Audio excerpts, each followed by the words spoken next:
आज आपण पाहणार आहोत मल्टिप्लिकेशन म्हणजेच गुणाकार. मल्टिप्लिकेशन म्हणजेच गुणाकार. आपण इयत्ता दुसरीमध्ये एखाद्या संख्येची वारंवार बेरीज याविषयी थोडक्यात अभ्यास केलेलाच आहे. तर आता आपण सविस्तर मल्टिप्लिकेशन बद्दल पाहूयात. The children made a bunch of flowers to give to Tayi on Teacher's Day. Tony, Sonu, Salma, John and Nandu each bought 2 flowers and Sonu tied them together. बघा, ह्या मुलांनी टीचर्स डे साठी सगळ्यांनी प्रत्येकी किती flowers आणलेले आहेत? 2 flowers आणलेले आहेत. प्रत्येकाने सोनू, सलमा, टॉनी, जॉन, नंदू यांनी सगळ्यांनी किती फ्लावर्स आणलेले आहेत? 2 फ्लावर्स आणलेले आहेत. आणि मग त्याचा एक फ्लावरचा बुके केलेला आहे. बघा, प्रत्येकाजवळ 2 आहेत. ह्याच्याकडे 2 फ्लावर्स आहेत. सगळ्यांकडे 2 फ्लावर्स आहेत. आणि जेव्हा तो बंच बांधला तेव्हा किती फ्लावर्स झाले? 1 2 3 4 5 6 7 8 9 10. बघा, ताई says, lovely, what a big bunch of flower and so pretty. किती छान फ्लावरचा बंच झालेला आहे. How many flowers are there in all together. ह्या फ्लावर्सच्या बंचमध्ये किती फ्लावर्स आहेत? You know that 10 flowers. Tony said 2 flowers from each of the 5 of us makes a total of 10 flowers. प्रत्येकाने आम्ही 5 जणांनी प्रत्येकाने 2 फ्लावर्स आणलेले आहेत. आणि तेव्हा जेव्हा त्याचा आम्ही बंच बांधला तेव्हा किती झाले? ते टोटल 10 फ्लावर्स झाले. John says 2 flower each from 5 of us means taking 2. 5 times and adding them together, that is 2 plus 2, 2 plus 2, 2 plus 2, 2 plus 2 is equal to 10. प्रत्येकाचे 2 फ्लावर्स आपण बघितले, काउंट केले. प्रत्येकाने किती आणलेले आहेत? 2 फ्लावर्स आणलेले आहेत. मग ते 2 plus 2, 2 plus 2, 2 plus 2 हे किती वेळा ॲड केलेले आहेत? 1 2 3 4 5 टाइम ॲड केले. तेव्हा काय आपल्याला मिळाले की एकूण फ्लावर्स म्हणजे एखाद्या संख्येची वारंवार बेरीज, संख्या सेम आहे मग त्याची वारंवार बेरीज ह्यालाच काय म्हणतात? गुणाकार. बघा, 2 plus 2, 2 plus 2 plus 2 plus 2 is written as 2 multiply by 5. हे मल्टिप्लिकेशनचं चिन्ह आहे.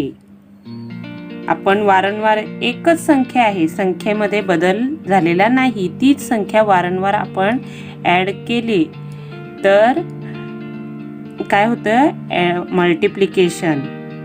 आलं लक्षात?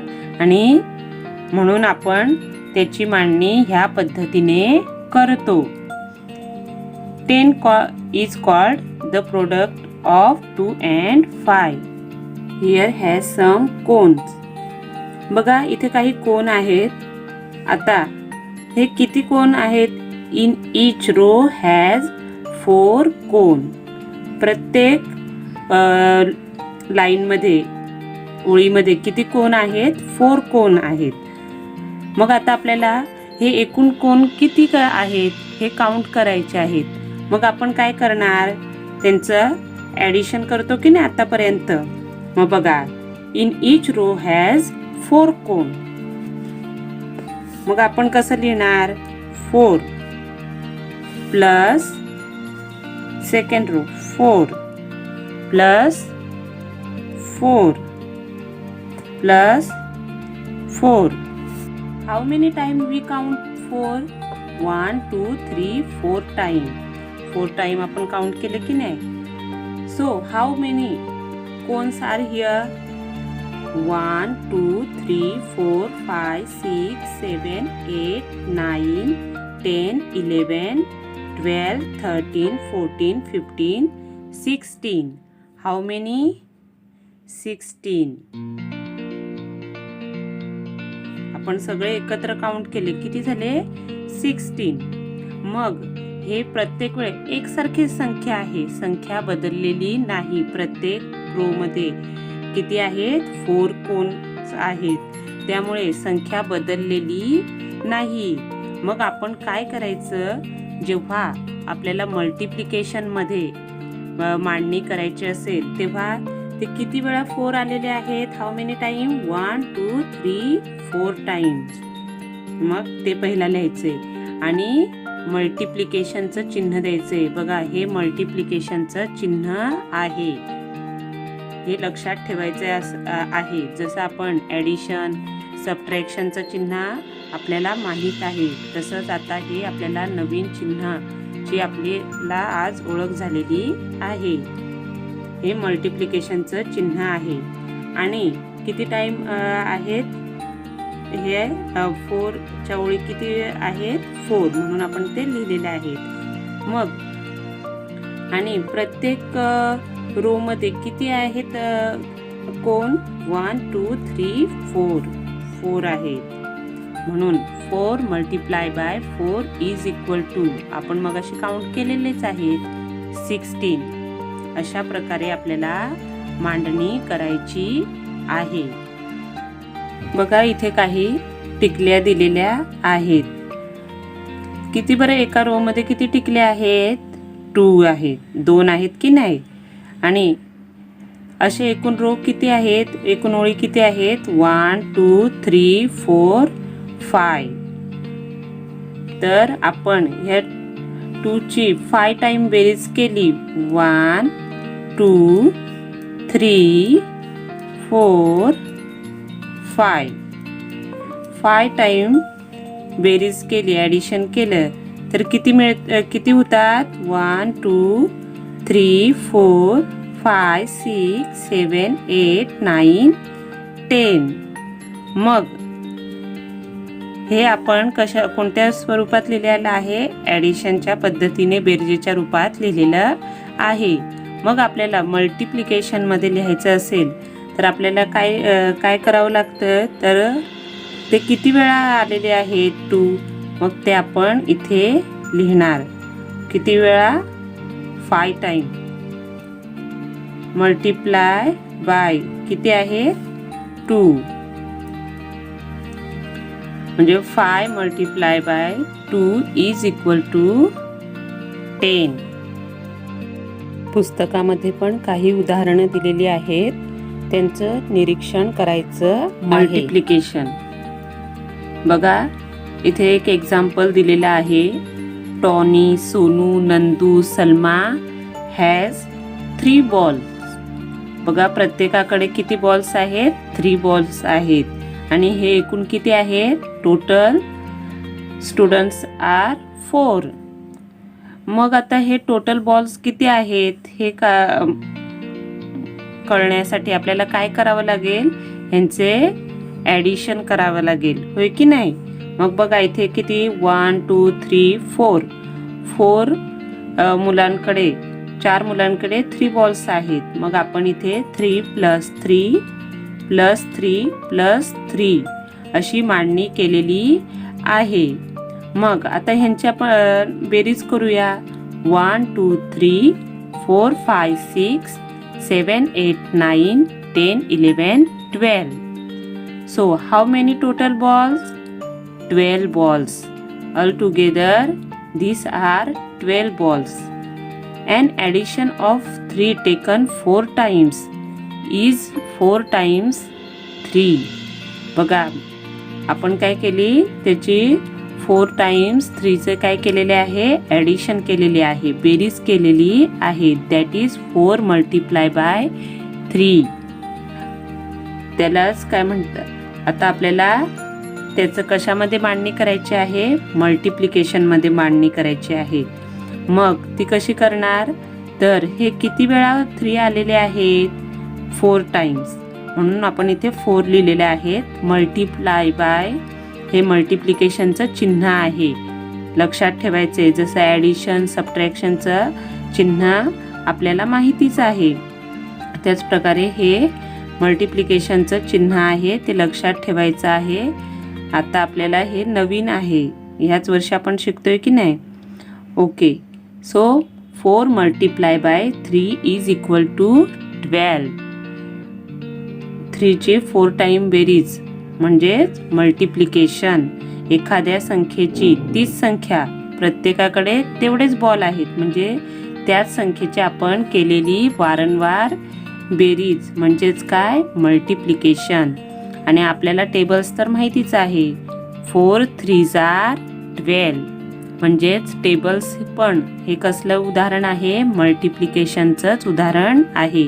आणि आपल्याला मल्टिप्लिकेशन तेव्हा सोपं जाणार जेव्हा आपले टेबल्स पाठ असणार. In this same way fill in the boxes in the example below. आणि ह्याच प्रकारे आपल्याला खाली जे एम्प्टी बॉक्सेस आहेत, रिकामे बॉक्स दिलेले आहेत, त्याचं आपल्याला आन्सर लिहायचं आहे. How many baskets here R?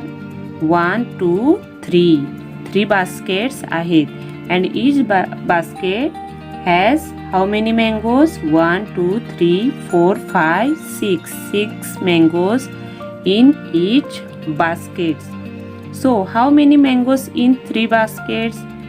मग हे टोटल 3 baskets मध्ये किती मँगोज आहेत? मग आपल्याला काय करावं लागेल? आपण नेहमी काय करतो, ह्यांचे ॲडिशन करतो, बेरीज करतो की नाही. मग आपण त्या प्रकारे आपण त्याची मांडणी करूया. 6 + 6 + 6 मीन्स हाऊ मेनी टाइम्स 6? किती टाइम्स आपण 6 चे ॲडिशन केलेले? 1 2 3. 3 times 6. In other words, 6 multiply by 3. मग आपण त्याची मांडणी अशी ही करू शकतो. 6 multiply by 3. मग किती मँगोज आहेत? 1 2 3 4 5 6 7 8 9 10 11 12 13 14 15 16 17 18. So 3 baskets has total 18 mangoes. म्हणजे आपण ह्या 6 मँगोजची बेरीज केलेली आहे आणि त्याचे आपल्याला आन्सर किती मिळालं? 18. म्हणजेच आपण मल्टिप्लिकेशनमध्ये मांडणी करताना 6 multiply by 3 is equal to 18 अशी मांडणी करणार आहोत. Okay, means 6 3s are 18. Children are standing in 7 group of 3 children each. How many children are there altogether? बघा किती ग्रुप आहेत? 7 ग्रुप आहेत. and each group has 3 children.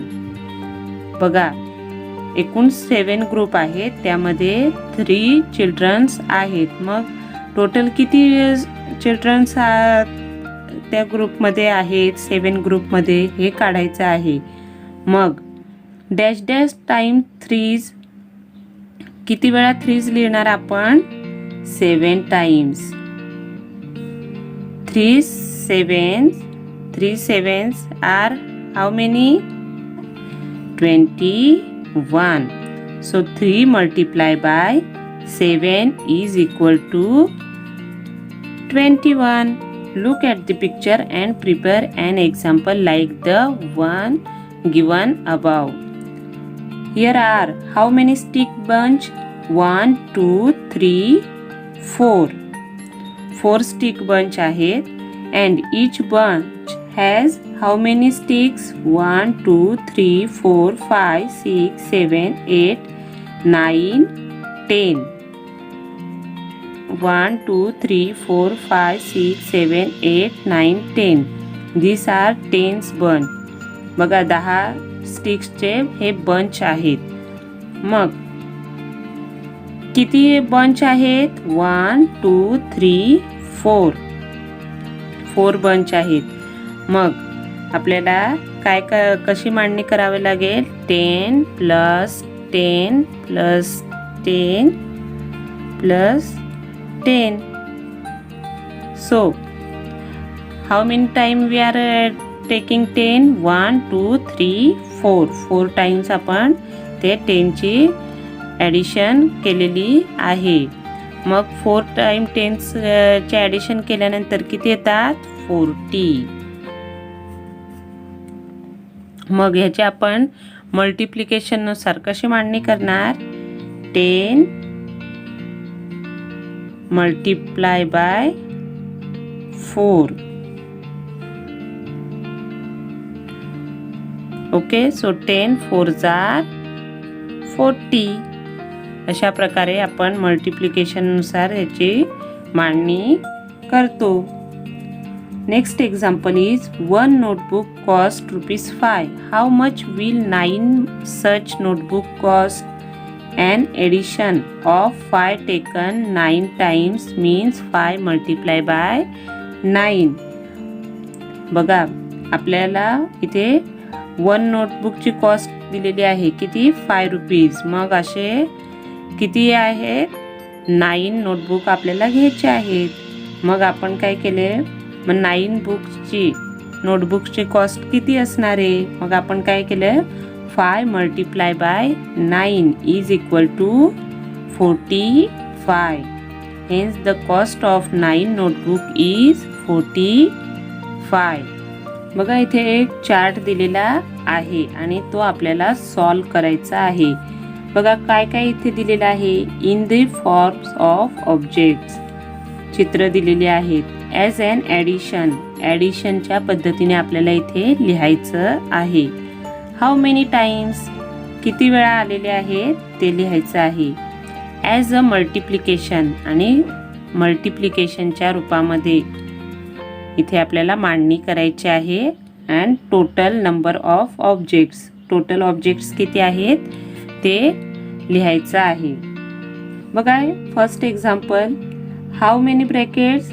1 2 3 4 5 and each bracket has 2 flowers. प्रत्येकामध्ये 2 flowers आहेत. मग आपण 2 ची किती वेळा बेरीज करणार आहोत? 5 टाइम. 1 2 3 4 5. बघा 2 plus 2 plus 2 plus 2 plus 2 means 2 5 times. 2 ची आपण बेरीज किती वेळा केली? 5 times. Means 5 multiplied by 2. 5 multiplied by 2 is equal to how many total numbers of objects? 1 2 3 4 5 6 7 8 9 10. 10 objects आहेत. ओके, इथे 2 चौकटीमध्ये दिलेले आहेत. And each bracket has how many heads? 1 2 3 4 5 heads आहेत.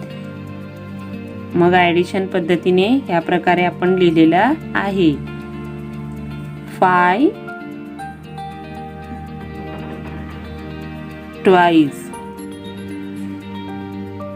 आपण 5 ची 2 वेळा बेरीज केलेली आहे. मीन्स 2 मल्टिप्लाय किती वेळा? 2 मल्टिप्लाय बाय 5.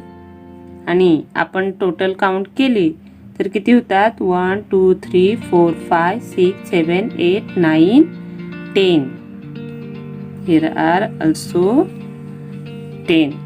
बघा, आपण एक लक्षात घेतलं पाहिजे की आपण 5 2s पण किती येतात?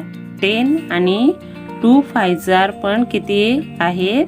10. दोन्ही ठिकाणी संख्या सेम आहे. म्हणजे आपण टेबल्स बोलताना 5 चा टेबल 2 टाइम बोलला तरी चालेल किंवा 2 चा टेबल 5 टाइम बोललं तरी पण answer will be same. Answer हे सेम येतं, हे लक्षात ठेवायचे. आपण उलट सुलट कोणताही पाढा त्या संख्येपर्यंत बोलला तरी पण आन्सर हे सेमच असते. Next example. In each bracket has 3 chalk. प्रत्येक ब्रॅकेटमध्ये 3 चॉक आहेत आणि किती आहेत हे 1 2 3 4 5. मग आता आपण in each box has 3 chalk. मग इथे आपण लिहूया 3 प्लस 3 प्लस 3 प्लस 3 प्लस 3. किती वेळा आपण लिहिलेले आहेत 3? किती वेळा 3 लिहिलेले आहेत? How many times? 5 टाइम्स. म्हणजेच 5 multiply by 3 is equal to how many? 5 3s are 15. बघूया बरं. 1 2 3 4 5 6 7 8 9 10 11 12 13 14 15.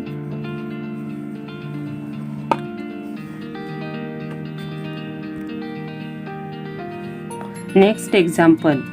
इथे 3 ब्रॅकेट दिलेले आहेत and each bracket has how many dots? Count करा. 1 2 3 4 5 6 7 8 9 10. मग आपल्याला 10 ची किती वेळा बेरीज करायची? 1 2 3. 10 3 times means 3 multiplied by 10 is equal to how many? 10 20 30.